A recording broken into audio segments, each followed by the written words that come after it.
우리 성도는 하나님과 우리 사이에 비밀번호가 있습니다. 그건 믿음이라는 것입니다. 이 믿음이라는 비밀번호를 가지고 찬송하는 것입니다. 이 믿음이라는 비밀번호를 가지고 기도하는 것입니다. 이 비밀은 십자가에 감춰져 있는 것입니다. 오늘 이 비밀을 가지고 사는 사람은 하나님의 엄청난 능력을 받게 되는 것입니다. 사람을 움직이는 네 가지의 큰 요소가 있습니다. 하나는 믿음, 소망, 사랑, 그리고 또 하나는 두려움이라는 것이 사람을 움직입니다. 이 두려움의 요소 때문에 사람은 불행하게 되는 것입니다. 왜 두려워할까? 믿음이 없으면 믿음을 잃어버린 사람은 두려워집니다. 소망을 잃어버린 사람은 두려워집니다. 사랑을 잃어버린 사람은 두려워지는 것입니다. 사탄은 우리를 망치게 하는 두 가지의 열쇠가 있는데 하나는 두려움과 의심입니다. 그러나 두려움과 의심은 사실 한 줄기입니다. 의심하기 때문에 두려워지는 것입니다. 이스라엘 백성들이 제일 두려운 것은 뭐냐? 예적의 나라가 쳐들어와서 멸망시키는 것이 이스라엘 백성들이 제일 두려워하는 것입니다. 그러나 하나님 말씀은 절대로 두려워하지 말라 그랬습니다. 왜냐하면 내가 너와 함께 하리라. 하나님은 이스라엘 백성에게 내가 너와 함께 하리라고 했지만은 이스라엘 백성은 이 말씀을 의심합니다. 그리고 그 말씀에 대한 상실로 인해서 두려워합니다. 그때는 애적이 쳐들어와서 이스라엘은 멸망되는 것입니다. 여러분, 오늘 우리가 이 땅에 살면서 두려워하지 않고 하나님 말씀을 의심하지 않고 믿음으로 살면 모든 두려움은 다 끝나버리는 것입니다. 하나님의 놀라운 은혜의 역사가 임할 줄 믿습니다. 할렐루야. 나에게 불가능은 없다라고 외쳤던 나폴레옹. 그런데 여러분, 나폴레옹은 제일 두려워하는 것이 있었어요. 뭘까요? 이발사의 시퍼런 면도날입니다. 만약에 내 목줄기를 딴다면 이 두려움 때문에 나폴레옹은 어떻게 면도를 했을까요? 이발사가 시퍼런 면도칼을 가지고 목을 댈 때 그 이발사의 아들을 잡아갖고 자기의 신실한 참모에게 같이 그 아들 목에도 같이 면도칼을 대고 목줄기를 노리는 것입니다. 만약의 경우에 아차하면은 같이 그 아들의 목줄기를 따버린다는 것입니다. 평생을 그렇게 살았던 나폴레옹.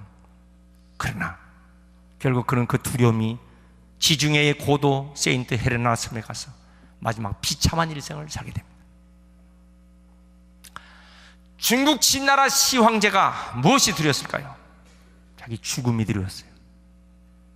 그래서 죽지 않으려고 이 죽음에 대한 두려움 때문에 온갖 모든 일을 불로초 불사약을 다 구하러 다닙니다. 그렇지만 여러분, 50살도 되기 전 훨씬 그 이전에 그는 죽고 맙니다. 무엇이 그를 그와 같이 단명하게 만들까? 두려움입니다. 목사님, 나는 두려워하지 않습니다. 큰 소리 뻥뻥 치지만은 막상 그가 죽음 앞에서는요 벌벌 떠는 것입니다. 그래서 질병을 무서워하는 것입니다. 그 병 때문에 죽기 때문에. 여러분, 오늘은 하나님을 소망으로 두시길 축원합니다. 하나님을 소망으로 두는 사람은 승리합니다. 타일란트 최수종 씨 아실 만한 분은 알 것입니다. 저분은요 가정이 너무너무 어려웠어요. 자기 아버지가 남미 파라과이로 도망가는 가난 이민을 갑니다. 이민은 두 가지가 있어요. 돈이 있어서 투자하는 이민이 있고, 하나는 도망가는 이민이 있습니다. 어차피 여기서 거지같이 살 바에는 도망가 버리자는 거예요.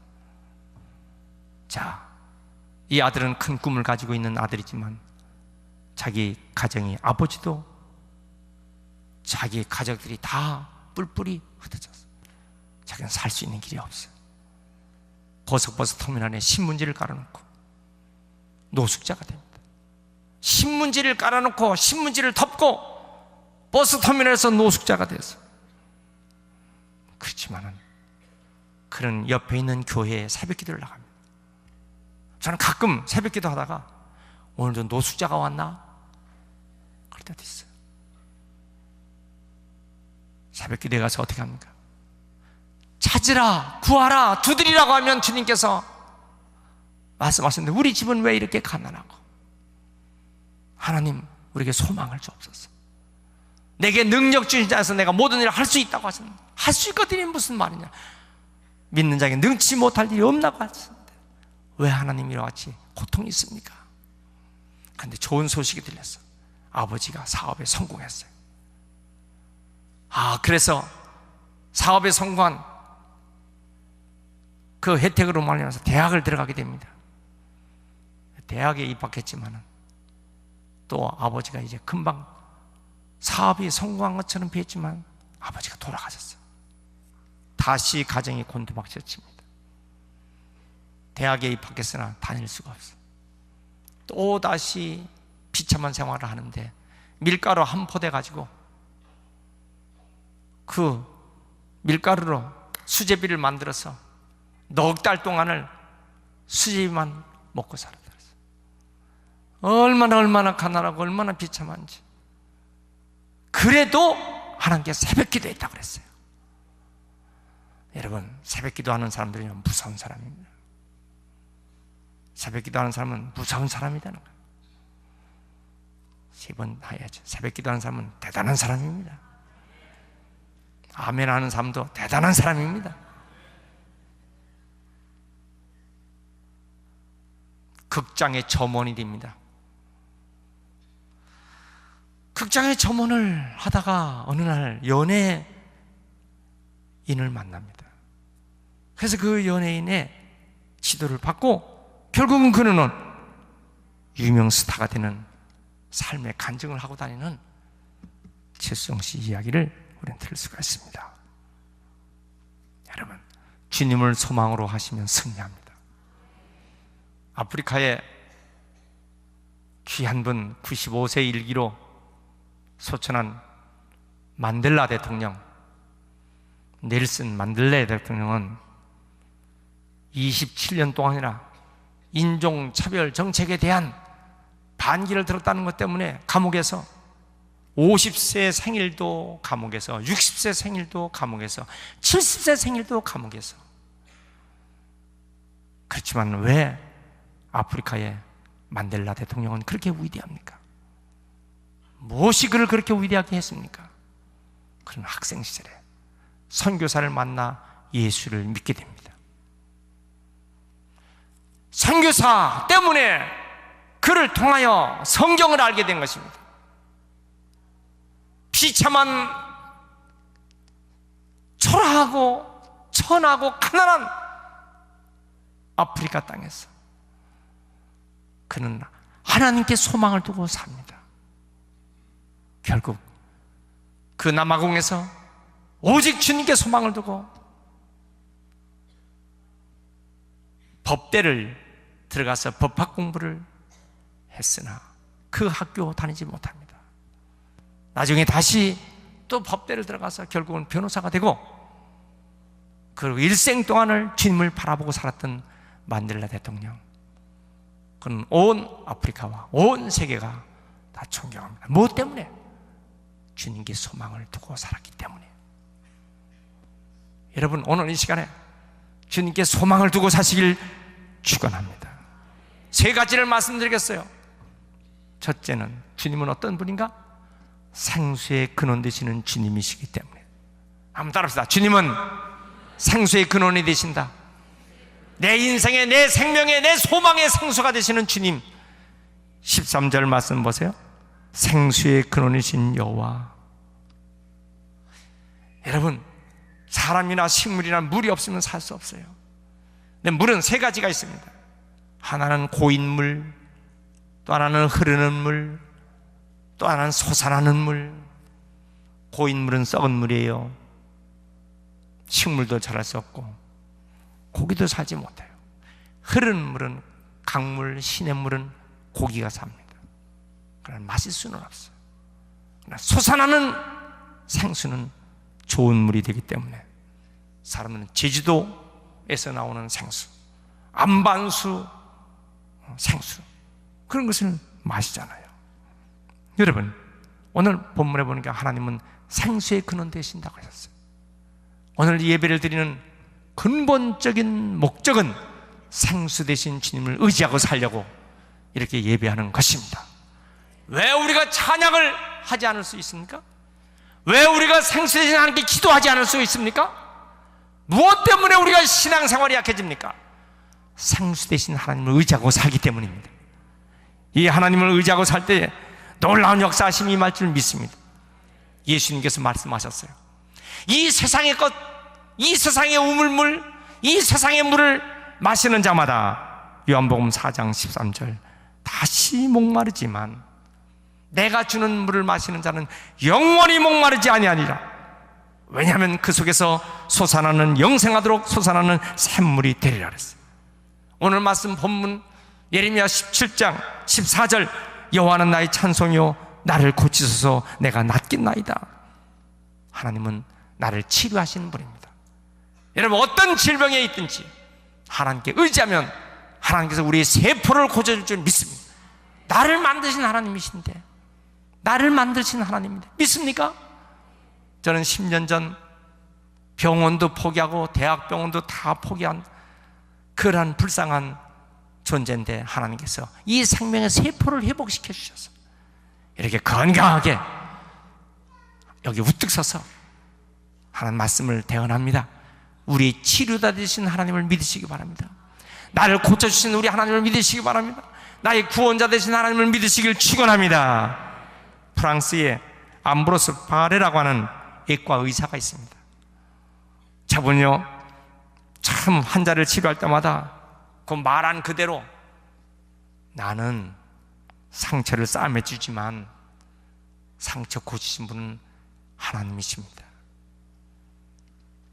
I care patient, but God to cure you. 하나님은 당신을 치료하신 분이다. 그의 묘비병에도 그렇게 써 있어요. 그의 무덤의 묘비병에도 나는 상처를 싸맸지만 상처를 고치신 분은 하나님이시다. 여러분, 오늘 이 예배를 통해서 주의 성령께서 여러분들의 모든 약한 부분을 다 고쳐주길 축원합니다. 이사야 38장 16절, 주여 사람이 사는 것이 이에 있고 내 심령의 생명도 온전히 거기 있사오니 원컨대 나를 치료하시며 나를 살려주옵소서. 사는 것이 어디에 있습니까? 하나님께 있는 거예요. 여러분, 내 심령의 생명을 온전케 하시는 분이 하나님이십니다. 나를 치료시켜주고 나를 살려주신 분이 하나님이십니다. 예수님은 이 땅에 수많은 병든 자를 고쳐주셨어요. 오늘도 이 시간 주님께서 우리의 병든 몸을 고쳐줄 줄 믿습니다. 우리의 가정을 고쳐줄 줄 믿습니다. 나의 심령을 고쳐줄 줄 믿습니다. 이 성읍을, 이 도시를, 우리나라를 하나님께서 지켜주시고 고쳐줄 줄 믿습니다. 오늘 말씀에 예레미야 17장 17절, 재앙의 날에 주는 나의 피난처십니다 그랬어요. 오늘이 얼마나 사건, 사고와 재앙들이 많습니까? 필리핀의 그 엄청난 재앙, 일본의 그 엄청난 재앙, 우리나라도 만만치 않습니다. 우리나라도 원자력 발전소가 정지된 것이 여러 개가 있습니다. 여러분, 북한이 핵무기를 가지고 남한을 겨냥하고 있는데 여러분들이 사는 아파트를 해서 쏠 것 같습니까? 내 생각에는요, 이 공산당들이 쏘는 것은 어디냐? 핵 원자로에다가 쏴버리면요, 한순간에 다 대한민국은 망쳐지는 것입니다. 몇 군데만 쏜다, 얼마나 위기가 되겠습니까? 일본에서 원자로 하나가 터져갖고 저렇게 새는 것 때문에 큰 문제인데, 우리가 얼마나 많은 재앙들을 지금 여기에 우리가 아침에 출근하고 한밤중 돌아올 때까지 내 자녀가 안전하기를 원하십니까? 이 자녀가 공부하는데 과연 대학을 갈까? 내 모든 환경이 과연 하나님이 나를 지켜줄 수 있을까? 이 믿음, 이 신뢰. 그래서 오늘 주님은 환난 중에 만날 큰 도움이시라. 시편 46편 1절에 하나님이 우리의 피난처여 환난 중에 큰 도움 되신 분은 하나님. 노아 홍수 때 온 세상이 다 홍수의 심판으로 멸망할 때에 하나님께서 노아와 그의 가족들은 방주 안에서 피난처 되게 해주신 줄 믿습니다. 소돔과 고모라 성 멸망할 때에 하나님께서 심판할 그때에 롯은 베드로 후서 2장 7절에 하나님이 피난처가 되어주셨어요. 롯을 보호해 줬어요. 여리고성이 함락되고 다 무너져서 망할 때에 오직 라합의 집은, 붉은 줄을 내렸던 라합의 집은 하나님이 보호해 주시고 그 가정은 살아난 줄 믿습니다. 여러분, 이 시대에 얼마나 위험한 일이 많습니까? 얼마나 엄청난 위험한 일이 언제 터질지 한치 앞도 바라볼 수 없어요. 그렇지만 하나님을 피난처로 하고 있는 사람은 안전한 것입니다. 여러분이 이 은혜와 이 믿음이 여러분들에게 임하기를 축원합니다. 할렐루야. 두 번째, 하나님은 우리를 최선의 삶으로 인도해 주시기 때문이다. 자, 첫 번째는 생수의 근원 되신 하나님이시다. 두 번째는 하나님은 어떤 경우에도 최선의 삶으로 인도해 주신다. 주님을 의지하고 소망을 두는 자 복된 길로 인도해 주신다. 반드시 하나님은 선한 길로 우리를 인도해 주신다. 믿으시길 축원합니다. 만남이라고 하는 노래를 부른 노사연 씨, 그 노래가 히트를 쳤어요. 만남. 우리의 만남은 우연이 아니었어. 그는 하나님과의 만남, 그 하나님과의 만남이 얼마나 귀한지. 그 어머니가 권사님인데 심장마비로 인해서 심폐소생술을 해도 숨을 쉴 수가 없어요. 그래서 그는 어떻게 간절히 하나님께 기도하는데 노사연 씨는 새벽 기도에 그 사람들 승리한 거예요. 하나님, 우리 어머니 숨쉬게 해주세요. 우리 어머니 숨쉬게 해달라고. 이러면 새벽 기도하는 사람 대단한 사람이에요. 한번 따라합시다. 새벽 기도하는 사람 대단한 사람입니다. 평생 새벽 기도 한 번도 하지 못한 사람도 대단한 사람입니다. 왜냐하면 내 힘으로 살려고 하기 때문에. 우리 어머니 살려주세요. 우리 어머니를 살려주세요. 얼마나 간절히 기도했든지 하나님께서 은혜를 그에게 주셨어요. 그래서 기도하는 중에 은혜 체험을 합니다. 하나님과의 만남. 그래서 그 만남이라는 노래가 이루어졌다고 했어요. 그런데 주님을 버리면 어떻게 될까요? 수치당한다 그랬어요. 13절 말씀, 무릇 주를 버리는 자는 수치를 당할 것이라고 그랬어요. 하나님께 소망을 두지 않는 사람 멸시당하게 됩니다. 하나님을 등지고 사는 사람, 자기 힘으로 살겠다고 자기의 능력과 지력과 가진 것, 권력, 재물로 살겠다는 사람 결국은 수치를 당한다. 그래서 5절, 6절 보면요, 무릇 사람을 믿으며, 사람을 믿는 사람, 사람만 믿는 사람, 육신으로 그 힘을 삼는 사람, 육신으로 자기의 힘을 삼는 사람, 그리고 여호와께서 떠난 사람은 저주를 받을 것이라고 했어요. 그 왜 이 말씀을 드립니까? 하나님께만 의지하는 소망 갖기를 축원합니다. 13절, 주님을 떠난 사람은 어떻게 됐어요? 흙에 기록된다 그랬어요. 무릇 여호와를 떠난 자는 흙에 기록된. 흙이라고 하는 것은 뭐냐? 먼지란 뜻이야. 부르면 다 날아가 버리는 거. 우가리트 자료에 보면 흙이라는 말은 지옥의 명부에 이렇게 설명했어요. 하나님을 떠난 사람, 하나님을 등진 사람, 교회 나가다 교회를 등진 사람 어떻게 된다? 하나님께서 그를요 흙에 기록해버린다는 거예요. 흙에 기록한다는 말은 뭐냐? 글씨가 있는 것처럼 보이지만 실제로는 불어버리면 날아가 버리는 것이다. 살았으나 죽은 자예요. 영적으로 살았으나 죽은 자가 됩니다. 여러분들은 영원히 변치 않는 생명체계, 빛나는 생명체계, 면류관 받는 이름들 되시길 축원합니다. 세 번째, 주님은 우리의 삶의 목표로 삼는 자는 승자가 되는 것입니다. 이 목표가 잘못되면 실패자가 됩니다. 속도보다 중요한 것이 목표를 정하는 방향입니다. 사막길을 가는 차를 운전하는 사람은 운전자와 그리고 방향키를 잡은 사람 두 사람이 같이 있어야 사막을 갈 수 있습니다. 속도만 낸다고 잘못하면 사막에서 죽음의 길을 갑니다. 여러분, 우리의 인생길에 정말 소중한 건 뭐냐? 방향을 주님께 맞추고 가야 할 줄 믿습니다. 아인슈타인 박사가 뉴욕에서 기차를 탔어요. 그리고 이제 기차를 타고 이제 어디론가 가는데 승무원이 검표를 시작합니다. 근데 이 아인슈타인이 어디다가 주머니에다 기차표를 넣는지 찾을 수가 없어요. 여기도 주고 저기도 주고 막 뒤집니다. 그런데 아인슈타인 박사를 잘 아는 승무원이, 박사님, 제가 박사님 잘 압니다. 표 안 찾아도 좋습니다. 그냥 가세요. 그런데 이 승무원이 갔다가 한참 후에 다시 온다. 그때도 더 뭘 찾는 거야. 박사님 괜찮다니까요.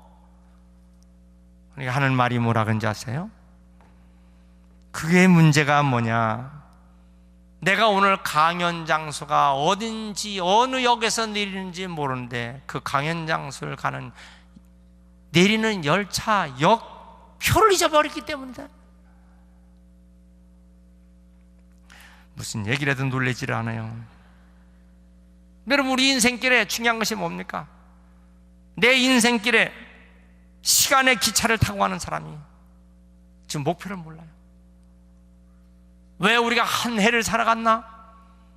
우리가 왜 내 인생에 사는가? 그냥 밥 먹고 일하다가 잠자고 또 밥 먹고 일하다가 잠자고 밥 먹고 일하다가 그러다 죽는 거지. 그럴 수는 없는 거예요. 목표가 분명한데 그 목표가, 사도 바울은 무엇을 목표로 했을까요? 오늘 말씀의 10절 보세요. 내가 그리스도와 그 부활의 권능과 그 고난에 참여함을 알려하여 그의 죽으심을 본받아 어찌하든지 죽은 자 가운데서 부활에 이르려 하노니. 사도 바울의 목표는 뭡니까? 오직 예수님의 고난에 동참하는 거예요. 십자가 지는 거에 같이 동참하는 거예요. 부활에 같이 동참하는 것입니다. 그래서 12절 보세요. 자신이 그리스도 예수께 잡혔다고 그랬어요. 사람이 무엇에 잡혔는가에 따라서 그 삶의 질이 결정돼요.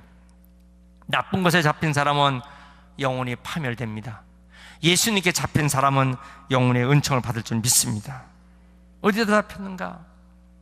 사도 바울이 제일 초기에는 나쁜 것에 잡혀갖고 예수 믿는 사람들을 핍박하는데 앞장섰어요. 그러나 나중에 아나니아로부터 안수받고 눈의 비늘이 벗어진 다음에 사도 바울은 위대한 주님의 십자가의 은총을 잡고 살아간 줄 믿습니다.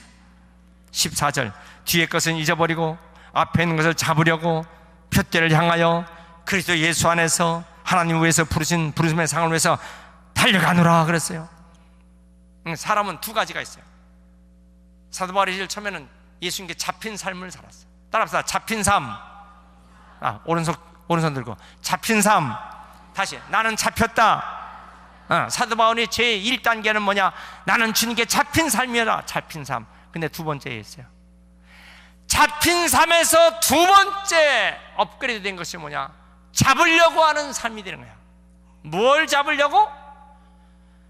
위에서 부르신 부름의 상, 면류관을 잡으려고, 하나님 그 축복된 상을 잡으려고, 예비하신 그 면류관의 상을 잡으려고 가는 사람이 돼야 참으로 위대한 신앙이 될 줄 믿습니다.